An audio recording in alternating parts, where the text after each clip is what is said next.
Welcome, everyone, to this week's episode of the Legalese podcast. I'm your host, Keith Gross, and I'm happy to introduce our guest this week, Will Chamberlain. He is currently senior counsel at the Article 3 Project. He graduated from Georgetown University Law Center in 2015. Later that year, he joined Quinn, Emanuel, and Urquhart and Sullivan in Los Angeles as an associate, and then worked as an attorney at the Competitive Enterprise Institute, where his practice focused on class action litigation. In 2019, he revived Human Events, the nation's oldest conservative magazine, where he served as both publisher and editor-in-chief. More recently, he's worked for Governor Ron DeSantis here in the great state of Florida and worked on his presidential campaign as well as in his executive office. Will Chamberlain has a pretty nuanced view on some of the issues we'll discuss today. And Will, let's dive right in. You know, we've seen some interesting things coming out of the Supreme Court over the last several days. Some decisions that upheld the president's actions, specifically related to the aliens that he is removing. What do you think about those? I think they're right on, and I think that the court has finally decided to put its foot down and put a stop to some of the more ridiculous temporary restraining order stuff. A lot of people, I think, were worried about the Supreme Court not stepping in, but it's just kind of everything was in a very bizarre procedural posture because everything was coming up on what seemed to be temporary restraining orders. But the Supreme Court has done a few things that are really strong here. First off, I think in two different cases, both in one related to grant funding and then another one on the Tren de Aragua case, they've taken what the district court has styled as a temporary restraining order and says, no, this is a preliminary injunction. We're going to treat it as such. And then they've reversed the district court. I think the most recent one was, Judge James Boasberg in D.C. tried to, impose this temporary restraining order, and the court found he didn't have jurisdiction, that, all these claims sounded in habeas. And the effect of that is going to be that anybody who wants to challenge their removal is going to have to file most likely in Texas, where they're currently being held. And they're going to have to go up to the Fifth Circuit, and they're going to have to find their own lawyer. It's funny. There's this liberal immigration lawyer who posts on Twitter, Aaron Reichland Melnick, and usually I kind of use him as the canary in the coal mine for, are things going badly or good? If he's upset, things are generally going in the right direction. So he's extremely, extremely upset about the Supreme Court ruling because his goal is to stop mass deportation. It's like, I get it. You want there to be a class action so you can stop everybody from getting removed from the country. Well, too bad, so sad. This is the policy of the United States government, and the courts are going to make it possible for individuals to say, hey, I'm not in this class, I should be in the country, but they're not going to blanket stop the deportation process. I mean, you bring up an interesting point where the Supreme Court finally got around to saying, no, you need to bring this in the appropriate venue. Not everything needs to run through the liberal circuit in D.C. Why do you think it took them so long to let this work through the process when the court could have sua sponte stepped in when they saw, dozens of TROs nationwide interfering with executive authority? The court's taken a wait and let it work through the normal process approach as opposed to a more proactive sua sponte stepping in and disciplining lower court judges. Why do you think they're doing it this way? I think they wanted to avoid a situation where in the future, every time there was a temporary restraining order, the government would run straight to the Supreme Court and demand action. That's what I think they wanted to avoid. I also think they wanted regular order, where they wanted each appeals court to make its decision first before they had to make a decision. It's a way of reducing their workload. It's a way of ensuring that when they actually make a decision, they have more information available to them, more argument has happened. There's a general, and I mean, this applies beyond the temporary restraining order context. There's a general, in a lot of different Supreme Court doctrines, they like to wait and see. The question of when they grant cert is a good example of this. When they want to see a circuit split, they want cases and ideas to percolate in the lower courts so that they have the benefit of more judges having given their take on things. Yeah, I mean, that makes sense. And we see that a lot. Take Second Amendment cases, for example. Someone may have their Second Amendment rights deprived by the state of California or New York for years on end while their challenge, which shouldn't even need to happen, but they're challenging the violation of their rights. And often it takes years to work through the courts. The problem with executive branch interference is there's such a limitation on time. The most precious resource the executive has is time. He's only in there for 4 years, and every day he has one day less to get his agenda accomplished. And so when we see things like lower court judges making these rogue decisions and inserting themselves into the executive branch authorities, which I interpret as, these are plenary authorities. There should be no justiciable activity at all there for the court to even look in. So I'm always surprised when these courts entertain such things instead of stepping back and saying, this isn't a justiciable issue that I have the authority to get involved in. This is, call it political doctrine, call it plenary constitutional powers that are separate from ours. But in any case, the justice seems like they're more interested in getting involved than they should be. And that's a disappointment. But it's something that, you run an organization called the Article 3 Project. I don't run it. I just work for it. Okay. Mike Davis runs it. Well, tell us a bit about the Article 3 Project and how you folks are working on this issue.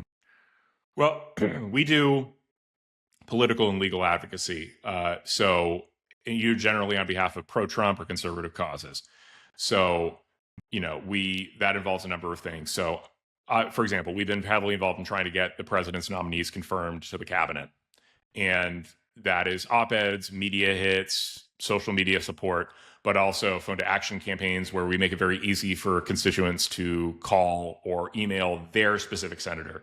Because a lot of the people on our team have worked in Senate offices before. They know what senators pay attention to, and it's what their constituents think, not the general hubbub. So we do all these things to try and put pressure from a variety of angles on decision makers to make decisions the way we think they ought to. That's the goal. So for when it comes to the courts, I guess there's two angles, right? We do confirmation stuff. So we're trying to get our people confirmed using these mechanisms. But then it's also about how do we put pressure on the courts to make them understand that their rulings and their approaches is reducing the legitimacy that the courts have. Yep. So we have one campaign going right now, which is we are pressuring Congress to defund the judicial branch to the tune of $2 billion. Because that's the amount of money that this DC district court judge decided to insist go out the door to a bunch of USAID grantees. And the Supreme Court didn't get in the way with that. And it's like, fine, if you guys want to play around with like sending money out the door and in a situation where there's clearly not jurisdiction, because that's money damages against the government that should have gone to the Court of Federal Claims. Well, fine, we can defund you. And it's a reminder of the checks and balances that exist within the system against the judiciary. We can talk more about this broadly, but you asked an interesting question: why do judges kind of reach for more power? Well, it's the natural tendency to reach for more power. And if you want to see that, what it looks like in extremis, go to Israel, where the Supreme Court just told the government of Israel that they weren't allowed to fire the head of the secret of the Domestic Security Agency.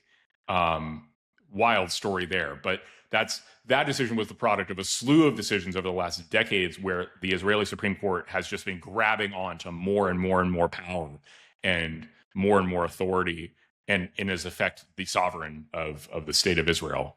Yeah, but Will, we're kind of seeing the same thing play out here in the United States on a different level. We just saw a court purport to forbid the executive branch from firing, 16,000 probationary employees.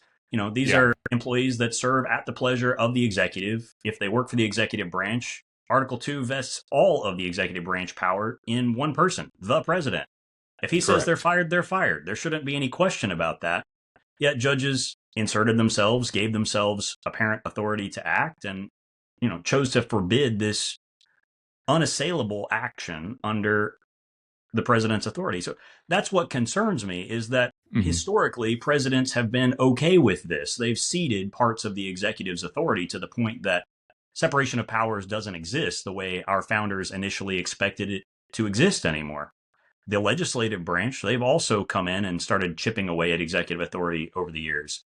What do you think about the Impoundment Act of 1974? That's an act under which Congress can allocate money for a specific cause, and according to that act, at least, the president is required to spend that money in that way. Whereas, my view is that Article 2 gives the president the power to actually spend.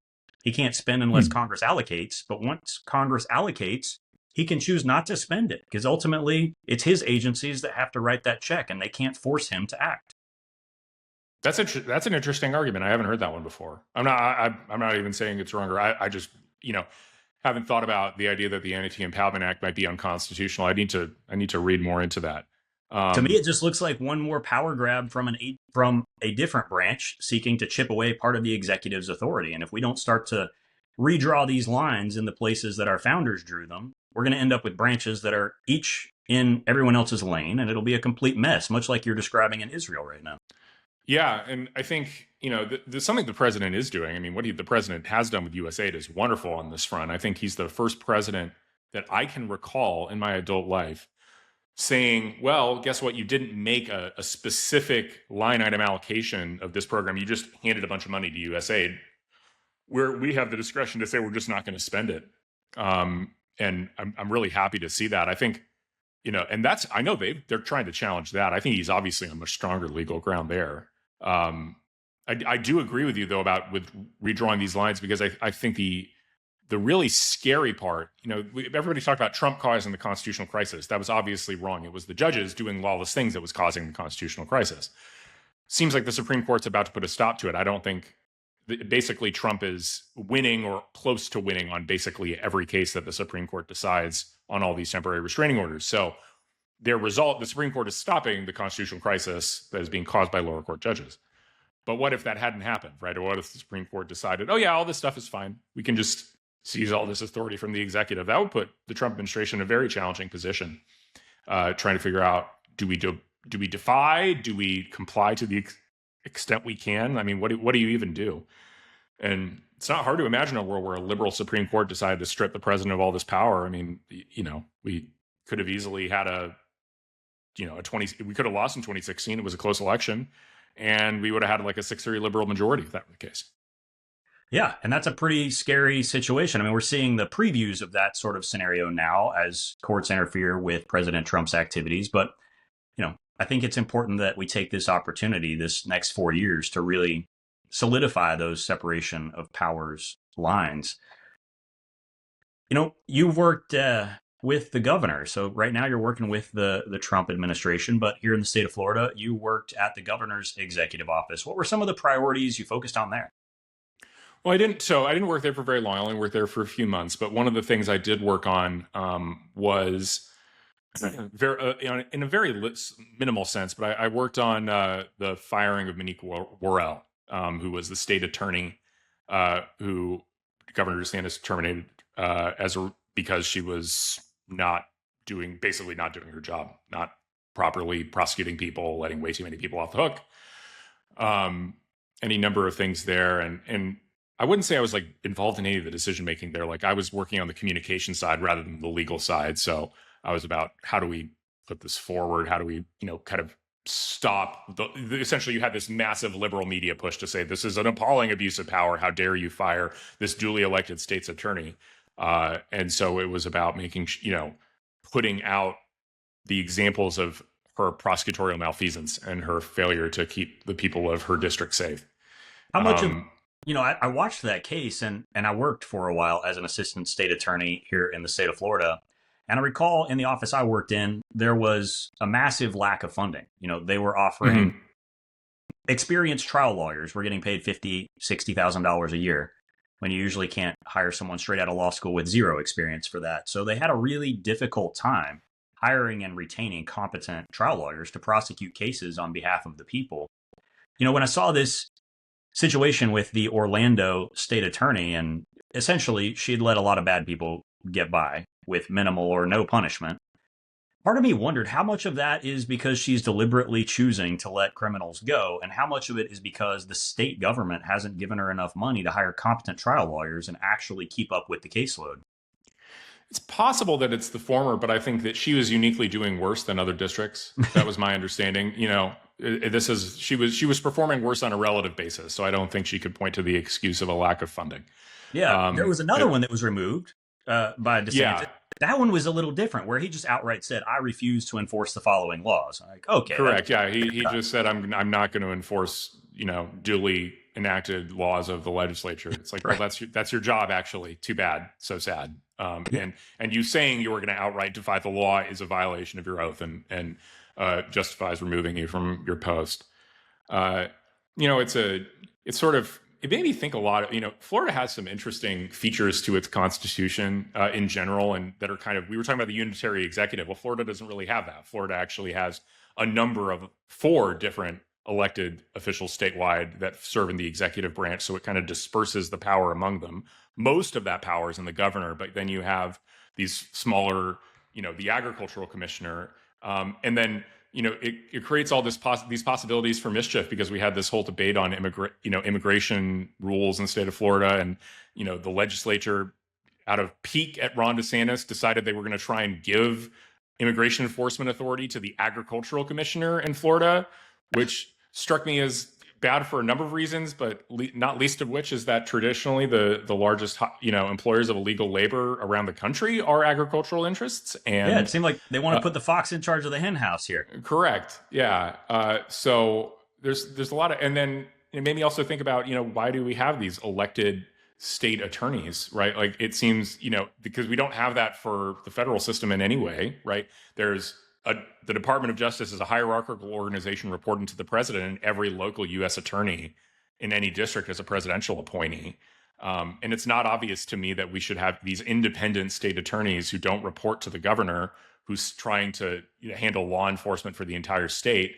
And instead, he has to deal with these sort of parochial fiefdoms, run by local prosecutors, and they have the discretion to do what they want, independent of what the governor's priorities are. I'm not sure that's actually a very good system at all. No, I've witnessed it create some pretty disparate outcomes. A DUI in one county can be treated very differently than a DUI in another county, even if the facts are basically the same. First time DUI, very different outcomes, depending on which county you happen to be in at the time. Looking more at national issues, when we think about this massive number of illegal immigrants that have come in, obviously, some of the recent court disputes are about the ability to deport. We had this father from Maryland, who was deported, and there's court activity about that. We had several others that are all the subject of court activity. But when we get to the bottom line on all of this, how do you think we as a nation are going to resolve the issue with this number of illegal immigrants? Do you think there's going to be some pathway for citizenship for some of them, or do we just continue deporting all 15 million that came in recently under Biden? I don't think there's going to be a path to citizenship. The most I've ever heard was a sort of path to permanent residence for the dreamers, right? The people who are brought over as young children. But I don't think there's ever going to be a path to citizenship. And I think what the Trump administration has demonstrated is how you actually accomplish self-deportation. You remember that from when Mitt Romney was running for president. He talked a lot about this. Well, we've actually seen how you do it. You make deportation look very unpleasant. You make it look very not nice. You do things like shuffle handcuffed deportees onto military planes and fly them elsewhere. You do things like photo ops in El Salvadoran prisons, saying that who knows, you may end up here. And I'm already seeing articles coming out where people who are here illegally are making the wise decision to say, I don't want to just randomly get picked up by ICE. I'm going to go home. That's right. That's what we want.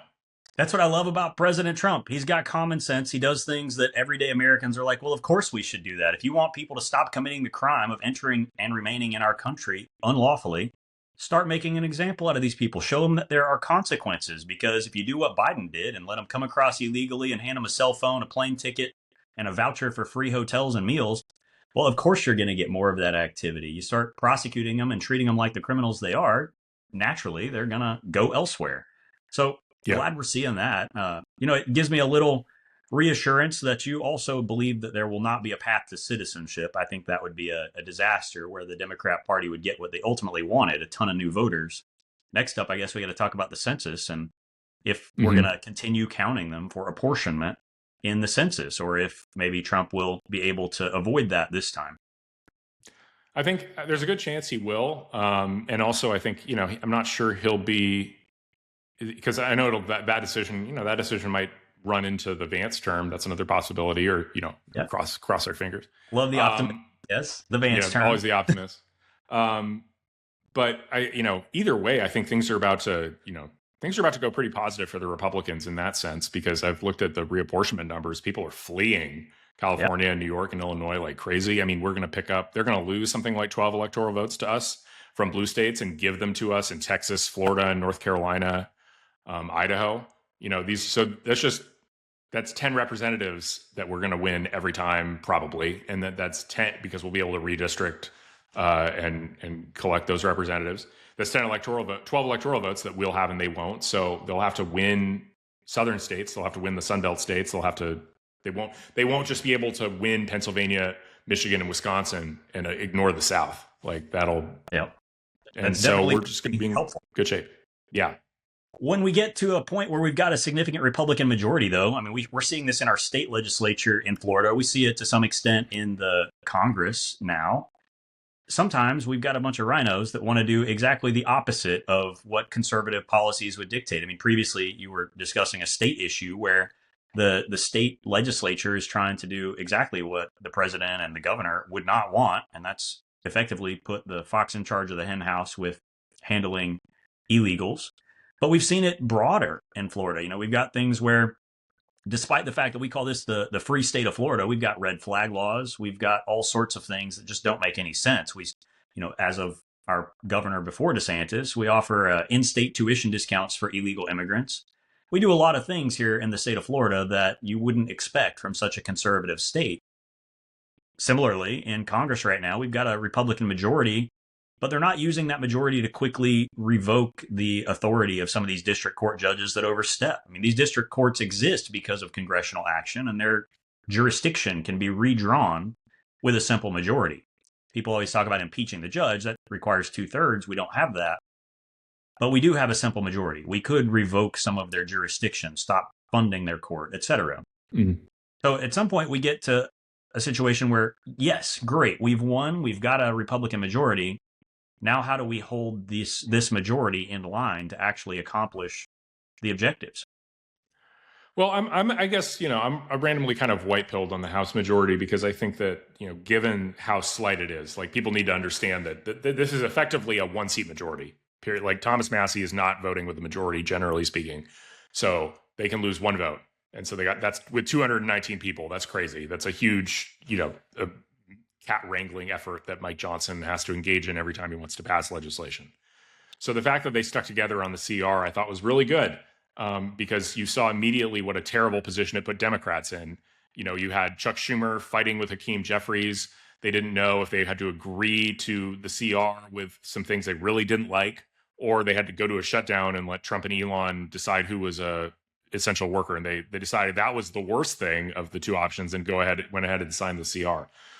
So that connects to the discussion of why aren't they getting this jurisdiction stripping legislation done right now? And I think the answer is they're waiting for the next CR. That's when that's going to get attached to it, because they want to, again, put the decision to Senate Democrats, either you agree to go allow us to put forward this bill, agree not to filibuster it, and let us strip this jurisdiction from these courts, or we're going to shut down the government.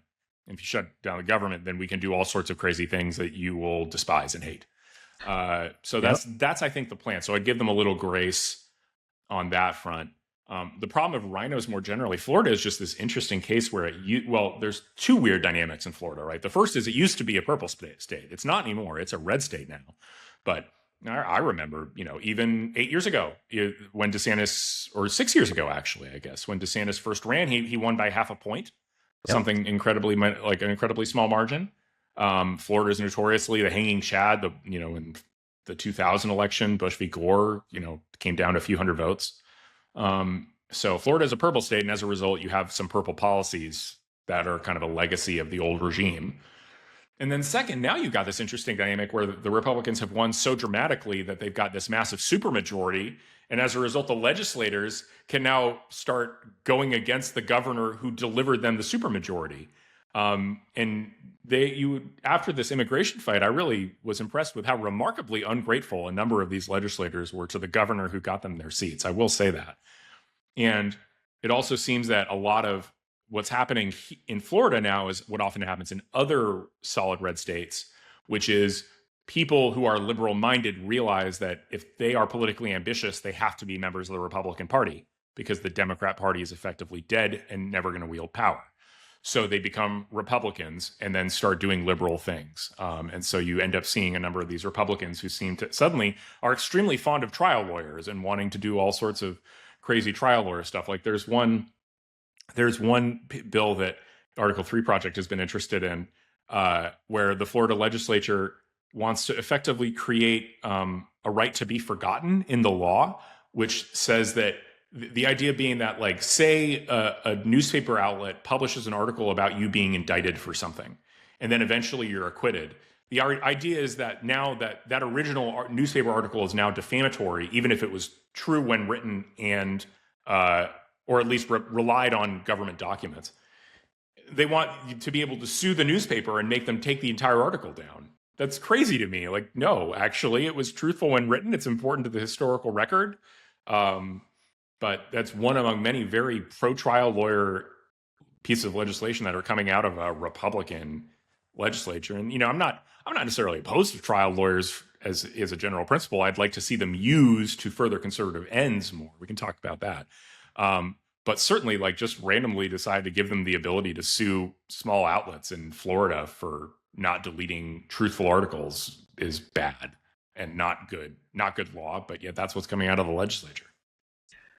Yeah, it's been a pretty wild ride this legislative session here in the state of Florida. We had, an initial proposal to abolish property taxes, which to me, who wouldn't love that idea, right? If you truly own your property, if we believe that property ownership is a fundamental constitutional right in this country and in this state, why do you have to pay the government rent in order for them not to take your house every year? That premise seems pretty straightforward, but by the time the legislators got a hold of it, they proposed ridiculous, meaningless things. Oh, we can triple your homestead exemption. Well, in Florida, the homestead exemption is a $25,000 reduction of the assessed value. Tripling that reduction in assessed value to $75,000. Most homes in Florida are worth more than $75,000. So it wouldn't have done anyone any real good. And it doesn't get to the underlying issue of why do you have to pay the government rent every year so they don't steal your house? That issue has been completely ignored. They proposed sales tax decreases, which of course would benefit visitors to the state more than residents. They've done everything except what the people of the state of Florida really want. So I've been questioning, what's the value of a supermajority when they don't care what we want? Yeah, I think that's exactly right. It's bizarre to not want to, it's clear that they're in the pocket of some interests, because if you're actually just in looking out for Florida residents, generally speaking, would benefit much more from a property tax elimination than they would from a sales tax reduction. Florida is in a uniquely blessed position in this respect. It has so much tourism that it can rely on the sales tax, and that it has a very effective and efficient state government that doesn't require much other funding. So you really should benefit from, it would probably be, I think, the only state, if they did it, they would be the only state with no income tax and no property tax. The only Maybe one Alaska doesn't have. I don't know if Alaska does, but I'm not aware of any other state that has no property tax. Yeah, most of them do. And I understand the basic rationale for a property tax. It's sort of a use tax. But if it would also be, get in Florida's position, it should be the first tax on the chopping block, given how robust the sales tax is, and how much tourism Florida has. Like, you shouldn't necessarily be cutting taxes on the people who don't live in your state, right? Cut the tax on the people who live in your state. You would think that would be the main priority.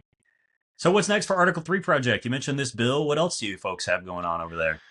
Well, we actually need to start figuring out, I think judicial confirmations are going to be coming up, because the cabinet is basically confirmed at this point. All of our key nominees have been confirmed, most recently Harmeet Dillon and John Sauer as the Assistant Attorney General for Civil Rights and the Solicitor General. Those are the two big ones we were pushing. The whole cabinet's confirmed. So I think judicial confirmations are going to be coming up. That's a place where we're going to be fighting. And we're also going to continue fighting on these temporary restraining orders. There's still a bunch of stuff percolating in the lower courts. We're going to fight to, make clear to the Supreme Court and every other court that, the Republicans and a big chunk of the American public is really tired of this stuff. Yeah. And so we'll just keep campaigning. Well, I sure hope that you all are able to find some great judges that know how to read the Constitution for what it says instead of what someone wishes it said. And that we don't end up with another Amy Coney Barrett situation. Don't let Indeed. Mitch McConnell pick anyone. That's, I think, the lesson learned here. Indeed. So I wish you the best of luck in that endeavor. Thank you so much for joining us. Anything else you want to add before we close out today? You can, if you just quickly, if you want to participate in some of our campaigns, go to a3paction.org. You can see what we've got cooking and contact your senator within a couple of clicks. We're talking, this is 30 seconds. And trust me, they pay attention to that. You'll get an email from your senator if you do something like that, usually. I love that. We need to encourage people to be more involved in the process. We all like to watch the news and yell at the TV and be unhappy with the way things are going, but not enough of us actually take action and do something about it. So I'm glad you and the folks over at the Article 3 Project are doing things about it and empowering people to get involved. So thank you for that. And thank you for joining us today, Will. It's been nice speaking with you. Nice speaking with you, Keith. Thanks for having me. Bye.